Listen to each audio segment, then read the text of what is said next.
ఎంతైనా స్ట్రైట్ సినిమాతో వచ్చేంత పేరు రీమేక్ మూవీతో రాదు. ఎంత పనితనం చూపించినా జనాలు దానికి తగ్గ క్రెడిట్ ఇవ్వరు. అందుకే రీమేక్ సినిమాలో పని చేయడానికి కొందరు అంతగా ఆసక్తి చూపించరు. స్టార్ కెమెరామెన్ రత్నవేలు కూడా ఆ కేటగిరీకి చెందుతాడు.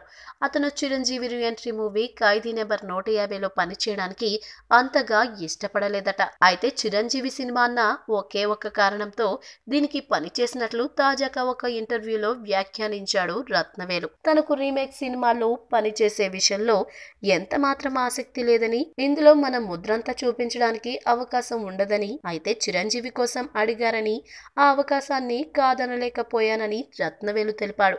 చిరంజీవితో పనిచేయడం గొప్ప అనుభవమని, ఆయన్ని బాగా చూపించానని అందరూ అంటుండటం ఆనందాన్నిస్తుందని రత్నవేలు అన్నాడు. రత్నవేలు కంటే ముందు కాజల్ కూడా ఇలాంటి వ్యాఖ్యలు చేయడం విశేషం. కత్తి సినిమాలో కథానాయికకు చెప్పుకోదగ్గ పాత్రేమీ లేదని తెలిసినా తాను ఈ పాత్ర చేస్తే గొప్ప పేరేమీ రాదని అర్థమైనా చిరంజీవి పక్కన నటించవచ్చన్న ఒకే ఒక కారణంతో ఈ సినిమా ఒప్పుకున్నట్లు ఆమె చెప్పింది. ఆయన కాకపోతే ఈ సినిమాని ఒప్పుకునేదాన్ని కాదంది. బహుశా దర్శకుడు వినాయక్ ఫీలింగ్ కూడా ఇలాగే ఉండొచ్చు. రీమేక్ కారణంతో ఈ సినిమా వల్ల అతడికి పెద్దగా ప్రయోజనమేమీ దక్కలేదు. అతను కూడా చిరు కోసమే ఈ సినిమా చేశాడనుకోవచ్చు. ఈ వీడియో మీకు నచ్చినట్లయితే సబ్స్క్రైబ్ చేయండి. ఫిలిమి స్టార్స్ బోలెడంత న్యూస్ బోల్డ్గా.